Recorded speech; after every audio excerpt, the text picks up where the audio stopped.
Students welcome to our YouTube channel Commerce with Kanaujia ma'am. तो students आज का जो हमारी जो वीडियो है वो है यूनिट नंबर 2 कॉर्पोरेट अकाउंटिंग की जो थर्ड वीडियो है। फर्स्ट वीडियो और second video net asset method की हमारी आ चुकी है। अब ये थर्ड वीडियो है हमारी, तो जिसमें हम आज करेंगे second method of valuation of shares, dividend yield method.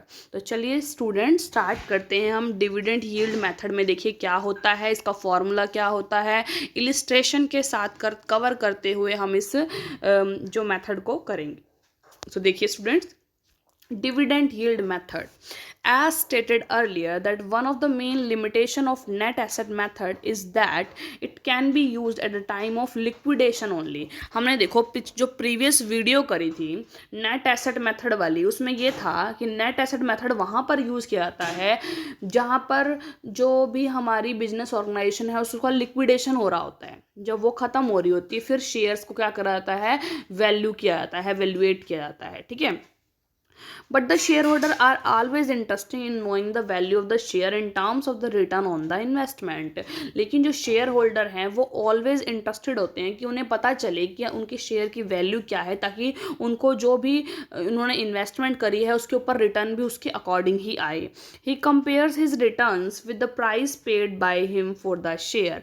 वो क्या करते हैं, कंपेयर करते हैं अपने, भाई रिटर्न मतलब होता है जितनी इन्वेस्टमेंट लगाई हुई है उस पर कितना पैसा मिल रहा है, वो अपनी रिटर्न को कंपेयर करते हैं with the price paid by him for the share. वो शेयर की जो शेयर के लिए जो प्राइस पे किया है उन्होंने, उसके रिगार्डिंग वो अपने रिटर्न को क्या करते हैं, उससे कंपेयर करते हैं। Therefore, under this method, the value of the share is calculated by comparing the expected rate of dividend with the normal rate of dividend।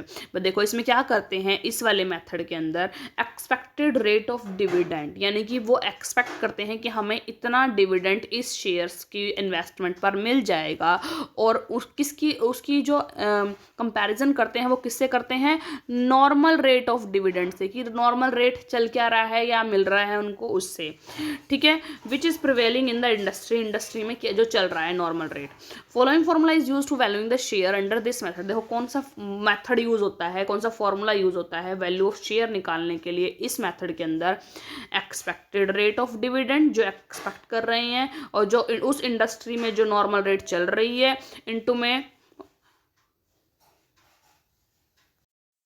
Into में पेड अप वैल्यू पर शेयर, कि पेड अप वैल्यू पर share कितनी है, ये आपको कभी exam में दे रखी होगी, क्वेश्चन में दे रखी होगी पेड अप वैल्यू क्या होगी। ठीक है, और नॉर्मल रेट दे रखी होगी, एक्सपेक्टेड आप निकालोगे।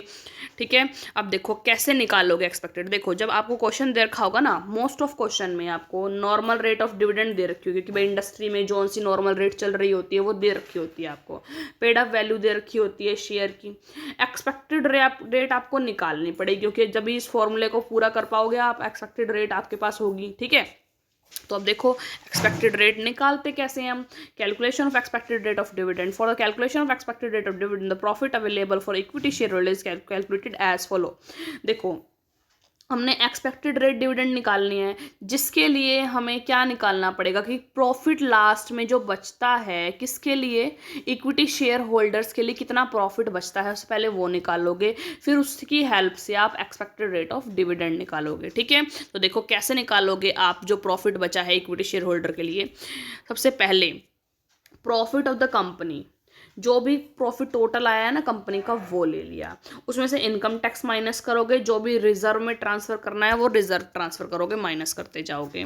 ठीक है, और क्या माइनस करोगे उसमें से माइनस करोगे transfer to debenture sinking fund. Debenture sinking fund है कोई, तो उसके अंदर जो पैसा ट्रांसफर करोगे वो माइनस होगा हमारे प्रॉफिट में से। और जो देखो हमें ये पता है कि इक्विटी से पहले प्रेफरेंस को प्रेफरेंस मिलती है ना, तभी उसका नाम प्रेफरेंस बना है। तो प्रेफरेंस का डिविडेंड पहले माइनस करोगे, ये प्रेफरेंस का डिविडेंड माइनस कर दिया। ठीक है, कर दिया। अब देखो प्रेफरेंस का डिविडेंड माइनस कर दिया, अब हमारे पास जो अमाउंट बचेगा ना यहाँ पे आके, वो बचेगा amount for equity share holder, यानी profit available for equity shareholder. This amount available for the equity shareholder is divided by the paid up equity capital by the calculation of expected rate of dividend. क्योंकि हमें expected rate of dividend निकालना था, तो expected rate of dividend निकाल लिया, profit available for equity shareholder divide में paid up equity share capital multiply by 100. ठीक है, देखिए एक्सपेक्टेड रेट हमारी यहाँ से निकल जाएगी और नॉर्मल रेट देखिए, कैलकुलेशन नॉर्मल रेट, वैसे तो मैंने बताया है नॉर्मल रेट आपको क्वेश्चन में मिलेगी, देखो यहाँ पे दे रखा है normal rate of dividend normally given in the question. This rate is different in different industry. हर इंडस्ट्री में ये जो नॉर्मल रेट होगी डिफरेंट होगी. Higher the risk in the business higher will be the normal rate of the dividend. जितना higher risk होगा उस business के अंदर उतनी ही हायर उसकी नॉर्मल रेट ऑफ डिविडेंड होगी. ठीक है, अब देखिए कुछ डिसएडवांटेज हैं इस मेथड के. देखो क्या क्या डिसएडवांटेजेस हैं. First, this method gives too much importance to the dividend declared by the company, and if the company has huge earning but instead of distributing as a dividend it invests this earning in the business, then the value of share with this method will be nil. क्या बोलता है ये, इस method ने ज़्यादा जो importance दी है वो डिविडेंड डिक्लेयर करने को दी है. ठीक है, कि डिविडेंड कितना डिक्लेयर करें, क्योंकि वो नॉर्मल सी बात है, जो इसका नाम ही डिविडेंड यील्ड मेथड है. एंड इफ अगर कंपनी सारा जो अर्निंग है हैज़ ह्यूज अर्निंग, बहुत सारी अर्निंग है, but instead of distributing as a dividend it invest this earning in the business. अगर कंपनी उसको डिस्ट्रीब्यूट ना करे और अपनी अर्निंग में ही वापस क्या कर दे, बिजनेस में ही इन्वेस्ट कर दे, then the value of share with this method will be nil. तो वैल्यू, अगर देखो मैं सिंपल सी एग्जांपल बताती हूँ कि देखो इस जो मेथड में किसको ज़्यादा इंपॉर्टेंस दी है, डिविडेंड डिक्लेयर करने को. लेकिन कभी कभार कंपनी क्या करती है कि अपनी अर्निंग्स को डिस्ट्रीब्यूट ना करके, डिस्ट्रीब्यूट मतलब डिविडेंड डिक्लेयर ना करके वो अपने बिजनेस में ही लगा देती है. तो अगर कोई कंपनी सारी जो अर्निंग है अपने बिजनेस में लगा देगी, तो अगर वो ये मेथड यूज़ करती है ना, तो उस तरीके से उनकी वैल्यू, जो शेयर की वैल्यू नील हो जाती है.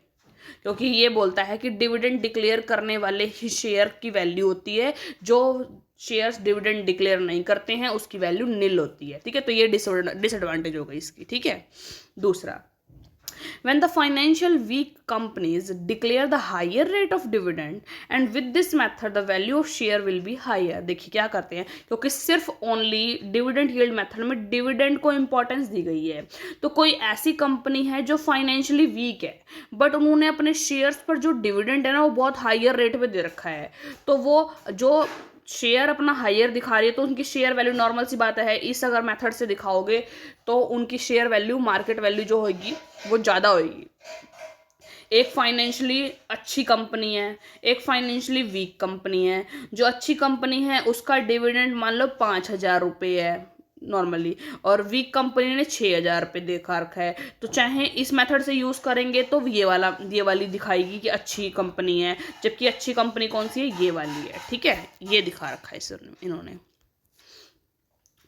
Third, the director of the company can manipulate the value of share by increasing और decreasing the rate of dividend. Normal सी बात है, जो डायरेक्टर्स है कंपनी के वो मैनिपुलेट कर सकते हैं शेयर होल्डर्स को या फिर सामने देखने वालों को कि हमारे जो शेयर्स की वैल्यू बहुत ज़्यादा है. कैसे पता चलेगी शेयर की वैल्यू ज़्यादा, क्या करेंगे वो मैनिपुलेट करने के लिए, वो अपने जो डिविडेंड की रेट है वो इंक्रीज और डिक्रीज करके मैनिपुलेशन कर सकते हैं. ठीक है, आगे देखो. Fourth, the net asset of the company are totally ignored in this method. इसमें नेट एसेट को तो बिल्कुल ही इग्नोर कर दिया जाता है, कुछ देखा ही नहीं जाता नेट एसेट में. बस इसमें एक्सपेक्टेड रेट देखनी है डिविडेंड की, सिर्फ डिविडेंड को देखना है और कुछ नहीं देखना. Fifth, the normal rate of dividend is very difficult to select. जो नॉर्मल रेट है डिविडेंड की वो बहुत डिफिकल्ट है, कौन सी सेलेक्ट की जाए. ठीक है. Sixth, in practical situation it become difficult to ascertain the expected rate of dividend. अगर हम प्रैक्टिकली देखो, यहाँ तो हमने फॉर्मूला दे रखा है कि हाँ ऐसे निकाल लेंगे हम, ठीक है, लेकिन रियल सिचुएशन में जो जैसे रियल में जो बिजनेस चला रहे हैं उनके लिए जो ये एक्सपेक्टेड रेट ऑफ डिविडेंड निकालना ना बहुत बड़ी चीज़ है, मतलब निकलना बहुत मुश्किल होता है. Some of the important factors which affect the value of share are totally ignored.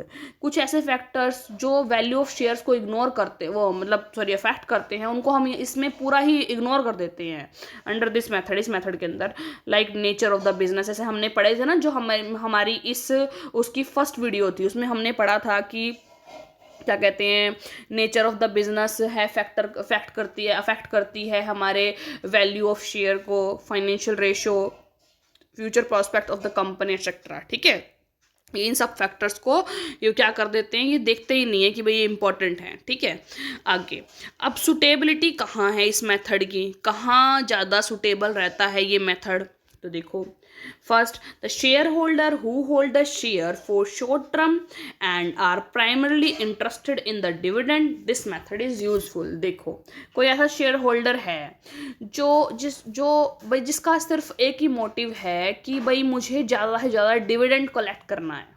ठीक है, और कोई मोटिव नहीं है, सिर्फ ज़्यादा से ज़्यादा डिविडेंड कलेक्ट करना है और शॉर्ट टर्म के लिए ही अपने पास शेयर रखने हैं, बाद में बेच देने हैं और उससे बस पैसा कमाना है, डिविडेंड इंक्रीज करवाना है, तो उनके लिए ये बहुत अच्छी है क्योंकि यहाँ पर डिविडेंड ज़्यादा मिलता है। इस जो मेथड को जोन सी भी कंपनी यूज़ कर रही होगी तो वो ज़्यादा से ज़्यादा डिविडेंड डिक्लेयर करेगी। तो इन शेयर होल्डर के लिए जो शॉर्ट टर्म के लिए शेयर होल्डिंग करते हैं उनके लिए ये बहुत अच्छा मेथड है। ठीक है, सुटेबल मेथड है। Second, when the rate of dividend is not changed frequently and the rate of dividend declared by the company is directly related to the profits of the company। देखिए when the rate of the dividend is not changed frequently, मतलब time to time बार बार change नहीं होता जहाँ पर, और the rate of dividend declared by the company is directly to the profit of the company, कि भाई जितने प्रॉफिट्स हैं उससे रिलेटेड हैं, जितने भी डिविडेंड डिक्लेयर कर रही है कंपनी उसके प्रॉफिट से रिलेटेड हैं। ठीक है, आगे third, when the firm is declaring regular dividend and there are no losses of the previous years, यानी कि जो कंपनी है, जिस कंपनी में जो कंपनी है डिविडेंड रेगुलर रूप में मतलब डिक्लेयर कर रही है और लॉसेज नहीं है, कोई भी पहले सालों में कोई भी लॉसेज नहीं आया है उसके अंदर। ठीक है, वहाँ पर सुटेबिलिटी है इस मेथड की। फोर्थ देखिए, when the company is not planning for the liquidation in the near future, जब कंपनी कोई प्लान नहीं कर रही कि हमें आगे नियर फ्यूचर में इस कंपनी को लिक्विडेट करना है, जबकि नेट एसेट मेथड में क्या था, जो कंपनी लिक्विडेट हो रही है, जिनका लिक्विडेशन हो रहा है, वहाँ पर नेट एसेट मेथड यूज़ किया जाता है शेयर की वैल्यूएशन के लिए। ठीक है, और जिसमें कोई लिक्विडेशन नहीं सोच रही कंपनी आगे करने के लिए, वहाँ पर डिविडेंड यील्ड मेथड लग रहा है। ठीक है, फिफ्थ देखिए, when the information required for the calculation of expected rate of dividend is readily available, जैसे information required for the calculation of expected rate, कौन कौन सी इंफॉर्मेशन है जो रिक्वायर्ड है किस चीज़ के लिए, एक्सपेक्टेड रेट ऑफ रिटर्न निकालने के लिए, इज रेडिली अवेलेबल, जिस ऑर्गेनाइजेशन में जल्दी से अवेलेबल हो जाती है, मतलब रेडी होती है पहले से ही वो इन्फॉर्मेशन, वहाँ पर ये क्या होता है, सुटेबल होता है इस मेथड को लगाना। This method is considered better than the net asset method in spite of all the above limitations, लेकिन फिर भी ये लिमिटेशंस होने की वजह से भी, देखो काफ़ी सारी लिमिटेशंस पड़ी, इन लिमिटेशंस होने की वजह के बावजूद इस मेथड को नेट एसेट मेथड से बढ़िया माना जाता है। ठीक है, ये याद रखना। आगे देखिए, एक इलिस्ट्रेशन करते हैं हम, ध्यान से देखना। X Limited declared dividend at 15% on its ₹100 each और 90 पेड अप शेयर है। ठीक है, 90 पेड अप वैल्यू है पर शेयर की। ठीक है, if the normal expected rate of return दे रखी है 10%, नॉर्मल रेट दे रखी है, what shall be the value of the share on the yield basis, आपको दे रखा है यील्ड बेसिस यानी डिविडेंड यील्ड बेसिस। ठीक है, याद रखना, और the value of the share on yield basis, formula पता है हमें, एक्सपेक्टेड रेट अपॉन में नॉर्मल रेट इनटू में पेड अप वैल्यू पर शेयर। ठीक है, इट इज अज्यूम दैट ये हम मान लेते हैं कि expected rate of dividend in future will be 15%, मान लिया अपन ने। ठीक है, तो देखो क्योंकि ये दे रखा है इन्होंने, dividend declare at the 15% on it's 100। ठीक है, तो हमने मान के ये हम अज्यूम करके चल रहे हैं इस क्वेश्चन में कि एक्सपेक्टेड रेट दे रखी है 15% की, हमें आने वाले टाइम में 15% इसके ऊपर डिविडेंड मिल जाएगा, और नॉर्मल रेट दे रखी है 10% है, पेड अप वैल्यू दे रखी है 90 है। तो इससे फॉर्मूला से लगा के आप वो निकाल दो सीधा, एक्सपेक्टेड रेट 15, 10 नॉर्मल है, 90 पेड अप वो है, तो 135 रुपये क्या हो गया, वैल्यू ऑफ शेयर। ठीक है, ये तो ऐसा क्वेश्चन था जिसमें तीनों चीज़ दे रखी है। अब एक ऐसा क्वेश्चन करते हैं जिसमें हमें निकालनी पड़ेगी। तो देखिए illustration number 8, from the following information related to the company calculate the value of its equity share with dividend yield method दे रखा है आपको कि डिविडेंड यील्ड मेथड लगाना है। Issued equity share capital 20,000 share हैं, 10 का ईच है, ठीक है। पेड अप इक्विटी यानी कि जो 10 का ईच है उसका पेड अप वैल्यू 8 है, ठीक है। 6% preference shares capital 2 lakh share हैं, 10 ईच और फुल्ली पेड अप है। Annual transfer to general reserve है 20%, ठीक है। जनरल रिजर्व को माइनस कर देते हैं प्रॉफिट अवेलेबल में से, रेट ऑफ टैक्स भी माइनस करते हैं, प्रॉफिट अवेलेबल से 50% है। एक्सपेक्टेड प्रॉफिट बिफोर टैक्स है 4 लाख, तो इसमें से ये माइनस कर देंगे, ये माइनस कर देंगे और प्रेफरेंस का डिविडेंड माइनस कर देंगे, ऐसे किया था ना हमने। और नॉर्मल रेट डिविडेंड दे रखी है 15%, ठीक है। तो देखो कैसे निकालते हैं, profit available for equity share holder निकालना पड़ेगा। तो जो आपको एक्सपेक्टेड प्रॉफिट दे रखा था 4 लाख, उस पर 50% टैक्स था, 4 लाख का 50% 2 लाख, 2 लाख बच गया। और जनरल रिजर्व में 20% ट्रांसफर करना है बचे हुई चीज़ का, 2 लाख का 20% कितना आ गया 40,000। ध्यान रखना 20% किसका निकलेगा, जब हम प्रॉफिट में से इनकम टैक्स घटा देंगे, यानी 2 लाख जो बचेंगे उसके ऊपर जो है हमारा जनरल रिजर्व में ट्रांसफर होगा 20% 40,000 का। और फिर शेयर होल्डर के लिए ये वाला क्या बच गया हमारा टोटल प्रॉफिट। शेयर होल्डर दोनों होते हैं, प्रेफरेंस भी इक्विटी। अब प्रेफरेंस को डिविडेंड दे दो, प्रेफरेंस का डिविडेंड निकाल दो 2 लाख शेयर्स के ऊपर 6% से 1,20,000, तो 40,000 रुपये जो बच गया है वो profits available for equity share holder के लिए बच गया है। अब इससे एक्सपेक्टेड रेट निकालेंगे हम, एक्सपेक्टेड रेट ऑफ डिविडेंड निकालेंगे। क्या फॉर्मूला था हमारा कि जो भी प्रॉफिट अवेलेबल है इक्विटी शेयर होल्डर का उसको पेड अप वैल्यू से डिवाइड कर देंगे और मल्टीप्लाई कर देंगे 100 से। देखो 40,000 तो हमारा प्रॉफिट अवेलेबल आ गया, और टोटल पेड अप इक्विटी कैसे आएगी देखो मैं बताती हूँ आपको। यहाँ पर देखो, आपको क्वेश्चन में ऊपर आ जाओ, 20,000 शेयर थे, पेड अप वैल्यू कितनी थी 8 रुपये पर शेयर थी ना, तो 8 दूनी 16, तो 1,60,000 यहाँ से आ गया पेड अप वैल्यू, ठीक है। ये आ गई, देखो भाई total paid up equity share capital 1,60,000 आ गई, ठीक है।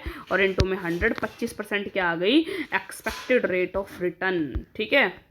और अब देखो फॉर्म वैल्यू ऑफ शेयर निकाल लो, expected divided by normal multiply by paid up value. Expected हमारी 25 निकल गई, नॉर्मल हमारे को 15 क्वेश्चन में दे रखी थी, और 8 रुपये हमें दे रखा था पेड अप का वो, तो 13.33 वैल्यू ऑफ इक्विटी शेयर आ गई, ठीक है। आपको समझ में आ गया यहाँ से कि कैसे किया हमने। तो हमने देखो इस डिविडेंड यील्ड मेथड को कैसे किया, इसकी पहले वैल्यू ऑफ शेयर निकालने का फॉर्मूला पढ़ा, फिर एक्सपेक्टेड रेट ऑफ रिटर्न जो हमारे को वैल्यू ऑफ शेयर निकालने के लिए चाहिए उसको कैसे निकाला जाता है वो पढ़ा। फिर उसके बाद हमने डिसएडवांटेज पढ़ी कुछ, फिर हमने ये पढ़ा कि इस मेथड की सुटेबिलिटी कहाँ कहाँ है, कौन कौन सी ऑर्गेनाइजेशन में है। फिर एक इलिस्ट्रेशन पढ़ा नॉर्मल, जिसके अंदर एक्सपेक्टेड रेट नॉर्मल रेट दे रखी है, पेड अप वैल्यू पर शेयर दे रखी है, वो सिंपल फॉर्मूला लगाने के लिए।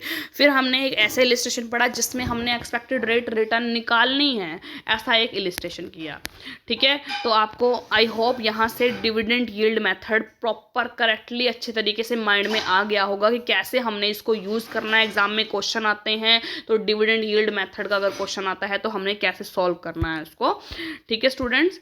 तो अगर आपको वीडियो अच्छी लगी हो, आपको समझ आई हो, आपका कंसेप्ट क्लियर हुआ हो, तो स्टूडेंट ज़्यादा से ज़्यादा मेरी वीडियो को लाइक कीजिए, अपने फ्रेंड्स के साथ शेयर कीजिए, कमेंट्स कीजिए, और ज़्यादा से ज़्यादा मेरे चैनल को सब्सक्राइब कीजिए, कॉमर्स विद कनौजिया मैम।